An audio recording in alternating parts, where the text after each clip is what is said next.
Þá COVID-19 koronaveiran komin til Íslands. 20 manns orðið sýktir. Ég búinn að grafa mig ofan í Neðjarðarbyrgi mitt hérna. Nei, ég ekki tala þetta. Nei, ég bara heima með veikt barn. En mér langar aðeins að nota tækifærið, fyrst ég hef smá tíma núna, og tala pínlega þetta. Ég sjálfsögðu veit ekki hvað ég að tala ég er ekki heilbrigðisstarfsmaður, þetta bara leikmaður að tjá sig.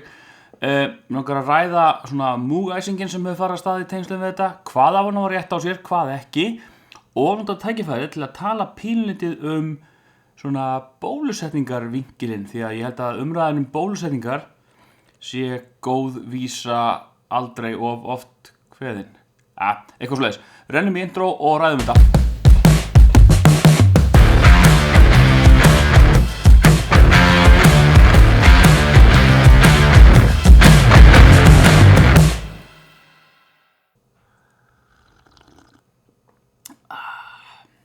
Já, hvað þessi koronavírus, þetta COVID-19, hvað þetta allt saman?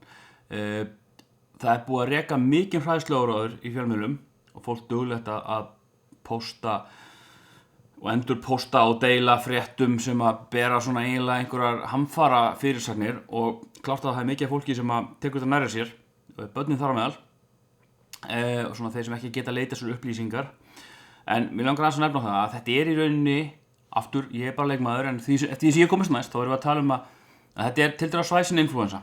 Það gengur hérna flensu faraldur yfir einu sinni tvisvar á ári allan heim og fólk kannski gleymir því en það að tala þetta í tengslum við bæði fugla og svínaflensurnar að þetta tugir ekki 100.000 úr þessari hefðbundnu flensu okkur einasta ári. Hér það sama upp á teningunum.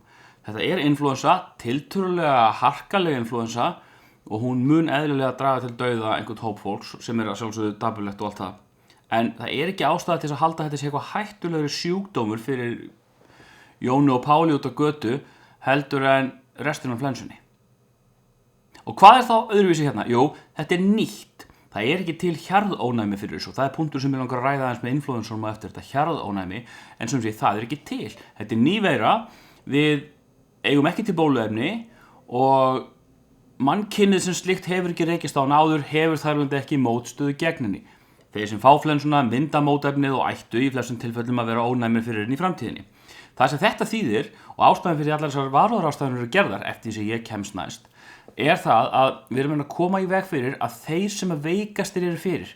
Þetta örlitla hlutfall af samfélaginu sem að þolir ekki að fá svona smitsjúkdóma, sem veikt fyrir til dæmis í öndunarfærum, að við erum að tryggja að veiran komist ekki til þeirra. Og þetta kemur hjarðónæmiðinn.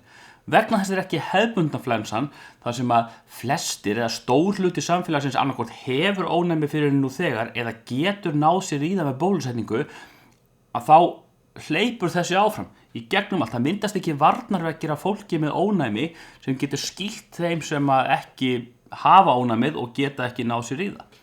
Þannig að þessi getur hlaupið í gegnum hvert sem flestir upplifa bara einhver svona flensueinkenni en þeir geta skilað henni áfram til þeirra aftur sem veikar eru fyrir. Ég held ég sé búin að hjakka á þessum punktinu í nokkra hringi. Allavega, lykilatriðið þetta ekkert svæsnari veiki fyrir almenningi heldur en hefðbundna flensa, en við berum svolítið sameiginlega ábyrgð á því að passa að hún dreifist ekki áfram í gegnum okkur til þeirra sem ekki geta varið sig.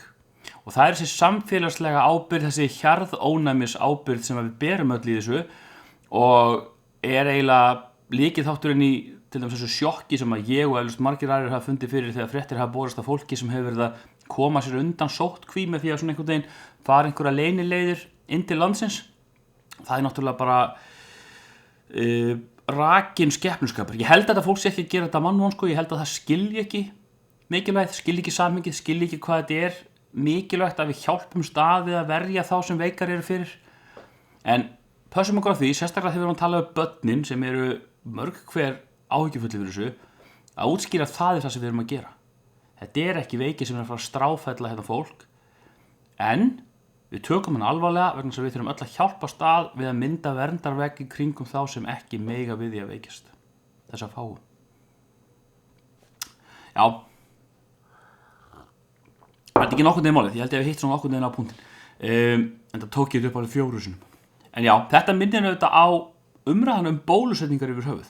Og svo umræðan búin að vera í gangi í langan tíma og virðist vera hljómar ótrúlega, kannski ekki ótrúlegt að umræðan svona gegn bólusetningum hefur orðið meira og meira áberandi í seinni tíð. Þetta sama eins og með umræðuna um flata jörð og alla þessa vitleysu. Þetta eru auðvitað bara eðlilegi svona hliðarkvillar upplýsingabyltingarinnar. Í gamla daga ef einhver var með svona ranghugmyndir þá var hann með þær ranghugmyndir og þær, getum aftur talað hjarðónæmið, fljótlega rákust á bara hans nánasta umhverfi af fólki sem að hristi hausinn og hlustaði bara ekki á þetta og þar með dó hugmyndin út. Núna höfum við aftur internetið, þannig að fólk með svona einkennilegar hugmyndir þá auðvelt með að finna sér þessa einstöku annars staðar í heiminum sem hafa sömu einkennilegu hugmyndirnar. Það auðvelt að finna svona þetta svona þessa bublu, upplýsingabublu sem þú tilheyrir, svona þekkingaskilnings, trúarbublu sem þú tilheyrir. Það alltaf einhver þarna úti sem tilbúin að hlusta. Þannig að með upplýsingabyltingunni, ef ég fæ brenglaða hugmynd, ég leita inn á internetinu, það ákveðnar líkur á því að einhver annars staðar í heiminum hafi fengið sömu brengluðu hugmyndina áður. Ég finn það þegar ég leita og það svona styður mínar ranghugmyndir og hjálpa mér að velta þeim áfram.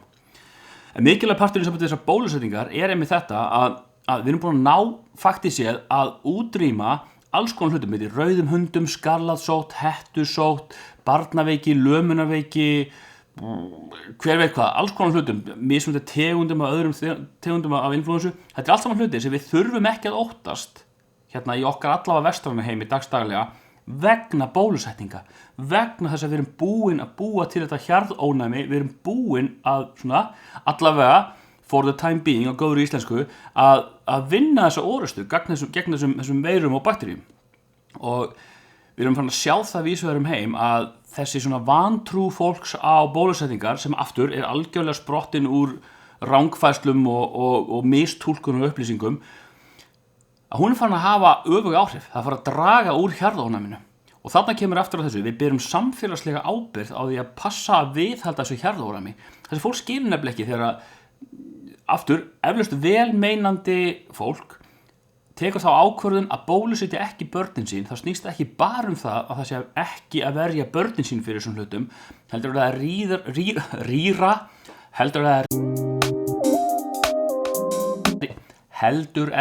rýra heildar hjarðónæmi samfélagsins. Við erum að búa til göt í varnarnetinu þar sem að veiran getur fengið að hoppa áfram og komast í þá sem virkilega minna mega sín. Í mörgum tilfellum það bæði börn og til dæmis gamalmenni eða einhverjum með undirliggjandi sjúkdóma eða kvilla. Þannig að þetta ekki bara það við sem að verja börnin okkar, við erum að verja samfélagið í heild sinni. Mannkynið má segja. Okkur ber skylda til að taka þátt í því að mínu viti. Fyrir utan það að gagnrýni á bólusetningar ekki á rökum reist. Ég skil að það sé auðvelt fyrir fólk að trúa þessu, það vill verja börnin sín eins og segi, það vill ekki taka óþarfa áhættu. Ef að einhver stingur að þér þeim upplýsingum að það einhver að sprauta einhverju ólifjan í efri handleggina á barninuðinu, sjálfsögðu bakkar og stoppar við og hugsa bítu. Ég tek ekki þátt í þessu. Það alveg eðlilegt að hugsa svoleiðis, upp að því marki. En það ekki nóg að láta þar við sitja, við verðum að kynna okkur málið betur.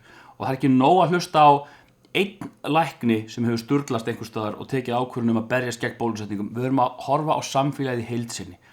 Ekki einhver ákveðin svona konsensus, sammælist ekki læknisfræði samfélagið einhver ákveðin nálgun? Jú, hún sjálfsögðu svo að bólusetningar séu ekki bara skaðlausar, heldur mjög mikilvægt fyrir heildar hagsmuni samfélagsins.